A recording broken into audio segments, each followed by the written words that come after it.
have a memory that makes you the person you are? Ask yourself, are those memories good or bad? How did it affect you? Whether those memories are good or bad, it defines the person you are. Isn't that interesting?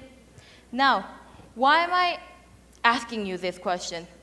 According to the Department of Health, 49.5% of teenagers have suffered or are passing through mental issues.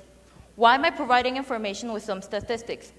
Before answering that question, it is important to know the basics. What is mental health? What is self-care? And why is it important? Mental health is what we know as our emotional, psychological, or social well-being. It is like a chip we carry around, and it is important at all stages of life, being a baby, a teenager, and an adult. Everyone in their lives has their ups and downs emotionally. Most common mental issues in teens fall into the category of anxiety, stress-related, eating disorders, behavioral issues, and more on. So what causes mental illness? There isn't a single cause for it. Many different factors can contribute to the risk of it. For example, life experiences such as traumas, biological factors, history of abuse, or it could be just use of alcohol, drugs, or it could just be feelings such as loneliness. Let me share you a story. This memory defines who I am and what I want to approach in my life. People tend to define me as a happy, humorous, caring, creative, and an intelligent person. But honestly, I'm not sure if I'm that kind of intelligent person. Being in a new country, being with strangers, having to learn a new language was a big challenge for me. And believe it or not, I still make mistakes because I confuse and make up all my words in 3 languages. Of course, I did have my struggles, but I tried to move on.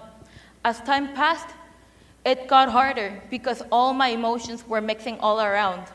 I started to blame myself, to criticize myself, and the negative comments that people said about me had stuck in my heart, and they were hard to forget.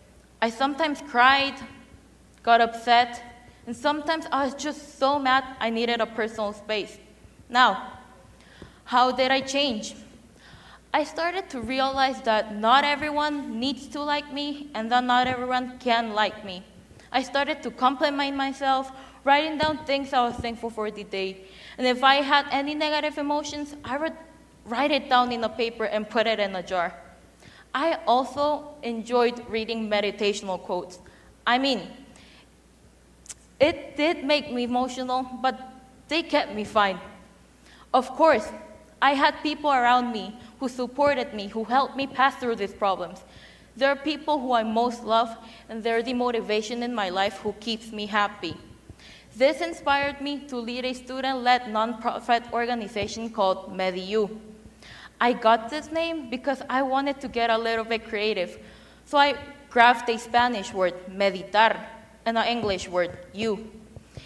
When I was planning to make my organization, I thought that it was just the perfect thing I could do since I like to talk to others, I like to listen to others, and it would help me learn how can I support teenagers who are maybe passing through the same struggles as I am.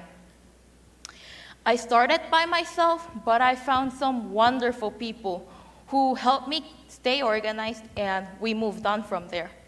We tend to host meetings such as yoga, spa days, online meditations, self-care activities, which honestly, they're super fun. When I was hosting these meetings, I started to realize that I was also learning to accept myself. And I was so grateful to see people who then came by and told me that it was helping them to think positively. Because of this, I had the reason why I had to keep my organization active. But the real question is, how can we help? There are many different ways, but it is important to find the appropriate way since not everyone meditates in the same way. Sometimes, just ask them, how was your day? How can I make your day better?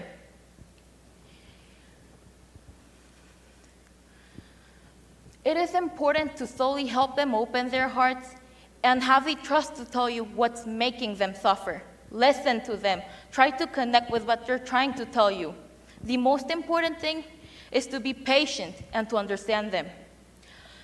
The axis of self-care is important in teenagers since it directly connects with their future, relationships, and most importantly, the person they are.